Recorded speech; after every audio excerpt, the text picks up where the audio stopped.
Hey, what's up? Welcome back dito sa ating channel, Leads and Bobs TV. Alright, so tayo nagbabalik ulit mga babayan at ngayon ay pag-uusapan natin, no? Itong nangyaring banggaan ng Philippine Coast Guard at ng Chinese Coast Guard, mga babayan, no? At ang tuluyang pagkasira po, no? Ng ating mga isla dyan sa West Philippine Sea na sakop po ng ating exclusive economic zone. No, hindi po nagpatinag yung ating Philippine Coast Guard, mga kababayan, at talaga ng mga nakipagbalyahan po sila, no? Kahit na po sa dami po ng mga barko, no, speedboat, no, inflatable boat ng China, nagpadala pa ng helicopter itong China, no, at may mga navy rin po, no, na nagpunta po doon. Grabe mga kababayan yung ginawa ng China na yan diyan po sa ating mga kababayan, no? Dahil nga po nagkakandak sila, no, ng kanilang na itong mga UP Marine na scientists, no, nagkakandak po ng research, mga babayan, no. Yan ang ating alamin at pag-uusapan. Pero syempre bago ang lahat, please don't forget to subscribe at paki-like na rin ang ating video ngayon.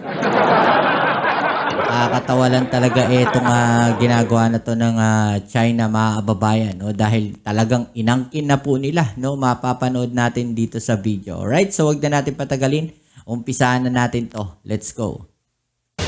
Magandang gabi po, Luzon, Visayas at Mindanao. Nawi sa banggaan ang pagharang at panggigit-git ng China Coast Guard sa mga inflatable boat ng Pilipinas sa Escoda Shoal. Sa gitna yan ng lehitimong marine scientific research sa Bahura kung saan mayroon umanong reclamation activity ang China. Nako, no? Escoda Shoal, mga babayan, no, nire-reclaim na rin ng China. No, grabe. Totoo nga ba? No, pero alam naman natin na marami talagang illegal na activities etong China diyan po sa West Philippine Sea. Okay, so etong Escoda Shoal na to, mga kababayan, ay isa sa mga isla, no, na talagang binabantayan din ng China dahil nakikita nga po, no, etong mga reclamation na kanilang ginagawa at talagang pagkarami-rami pong barko ng China po diyan. Okay? So maganda ito, no, na nagagawa ng ating mga Coast Guard at mga marine scientists, no, na ito nababantayan po itong Escoda Shoal at talagang chine-check natin, mga kababayan, kahit kulang na kulang tayo, no, sa mga barko, sa mga inflatable boats, 'di ba?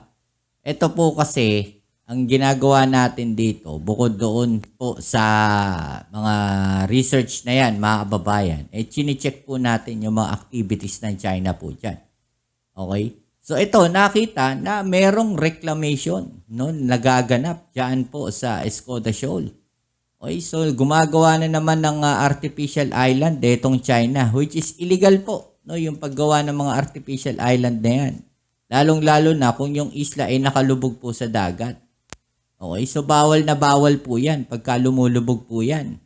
Okay? Tuloy natin. Sa ilalim ng dagat, nabataan naman ang mga namumuti at mga patay na koral. Nakatutok si June Veneracion.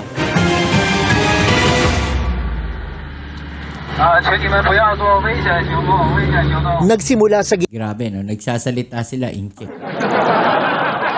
Kung Tagalogin nyo kaya yung mga yan, no? gitan. This is China, say Liu here in Thailand. China Coast Guard, this is Philippine Coast Guard. You are within Philippine Exclusive Economic Zone. We are conducting marine scientific research activity. Please keep clear of us. Nauwi sa harangan hanggang magbanggaan. Binangga sila, oh. Grabe, no? Makikita ninyo yung pagbangga ng Chinese Coast Guard, no? O ng China Coast Guard dito po sa inflatable boat ng Philippine Coast Guard. Okay? Ay kita ninyo, nagbibideo pa sila, no? Di nagpatalo ang mga Pilipino.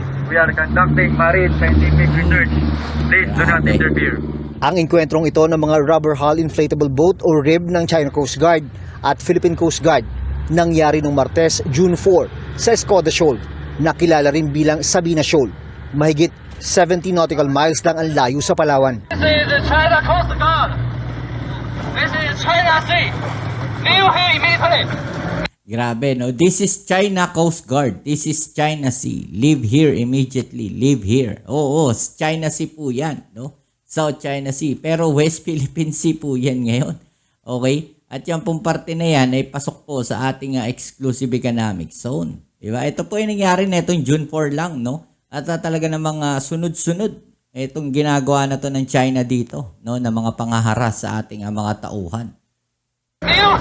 China Coast Guard, this is Philippine Coast Guard. You are within Philippine Exclusive Economic Zone. Nagsimula ang iringan ng Sinagot subukang sila eh. pigilan ng China Coast Guard ang marine scientific research ng mga eksperto mula sa University of the Philippines na dala ng Philippine Coast Guard. Harangan ng RIB ang sitwasyon ngayon dito, pagalingan ng pagmaniobra sa pagitan ng Coast Guard ng China at ang ating Philippine Coast Guard. Ang ginagawa ng Philippine Coast Guard ay hinaharangan itong mga miyembro ng Chinese Coast Guard na makalapit sa team ng University of the Philippines. Kailangan maging maingat sa pagmaniobra dahil mababaw ang bahagi na ito ng Sabina. Okay, so kasi pwede nga naman nilang saktan, no? Itong mga team na to.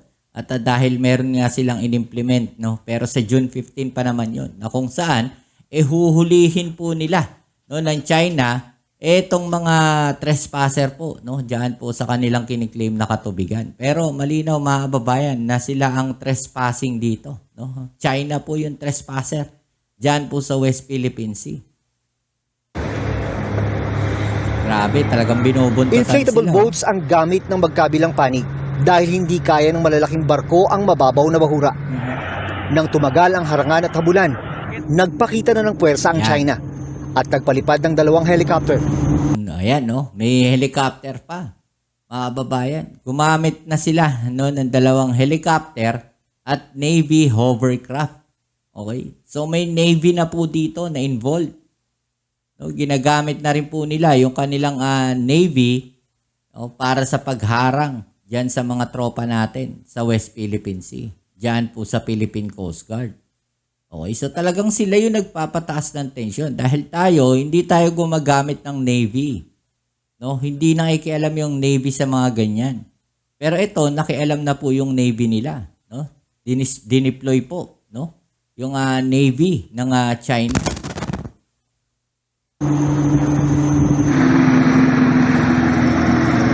Nag-deploy talaga sila ng helicopter, no? Inilabas din ng Chinese Navy ang 2 nitong hovercraft na sa lakas pa lang ng makina ay pwede nang magpataob ng rib, lalo na ng rubber boat. Talagang nagpapakita sila ng muscle dito, mga babayan, no? At tinatakot, no, yung mga tropa natin.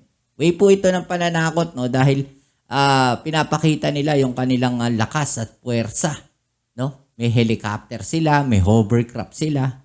Yan yung ginagawa ng China. No? Tinatakot tayo, sinisindak tayo. This just an action for China to intimidate ang ating mga marine intimidate. scientists para pigilan nila yung ginagawa nilang survey dito sa Skoda Shoal. Walang dahilan para sabihin ng China na ang amphibious operation nila is legitimate. Nang matapos ang trabaho ng mga marine scientists nung araw na yon, mabilis na nagbalikan papuntang BRP Teresa Magbanwa na nasa 2 buwan nang nakaistasyon sa Skoda Shoal. Kabuntot ang malalaking barko ng China. Kinabukasan June 5, mas maraming assets na ang dineploy ng China, kabilang ang kanilang speedboat. Grabe, no? Pati speedboat, dineploy na rin po ng China, mga babayan. Okay, tuloy na kayo, Alba, tuloy na kayo. Pero itinuloy pa rin ang marine scientific research na ipinadala ng Philippine Coast Guard kasunod ng mga report tungkol sa umano'y reclamation activity ng China. Sa ilalim ng dagat, nakita agad ng mga eksperto ang mga patay na corals at malawak Okay, so ito, nakita, mga babayan, no? Ang mga patay na corals. ang bleaching upang mamuti ng mga corals. Meron ding mga lugar na magandang tignan pero nang suriin, may indikasyon din ng bleaching. Sinyales sa maaring tuluyang mamatay kapag hindi nakarecover. Kapag hindi siya nakarecover, mamamatay siya. Parang sa tao, lalagnatin ka, magchichills ka. Pero pwede kang gumaling. Pero pwede rin hindi gumaling. Sa Skoda Shoal, 1 o 2 barko lang ng Philippine Coast Guard ang kadalasang makikita, malayong malayo sa napakaraming Chinese ship. Pero dihado man, nananatili pa rin buo ang paninindigan ng mga tropang Pilipino na magbantay para sa bayan. Grabe, Mula no? sa- Kita ninyo, yung mga bagong pangaharas po ng China, no? Diyan sa mga tropa natin. 'Di ba? Talagang sobra-sobra na po, no? Kung titignan natin, no, overkill yung ginagawa dito ng China dahil naka-inflatable boat lang, no, mga naka-rubber boats lang. No, ito nga tropa ng mga Philippine Coast Guard po diyan, no, sa West Philippine Sea. Pero sila, yung mga dinideploy nila, no, malalaking barko, speedboat, helicopter, hovercraft, 'di ba? So overkill yung mga pananakot na ginagawa nila, paninindak, 'di ba?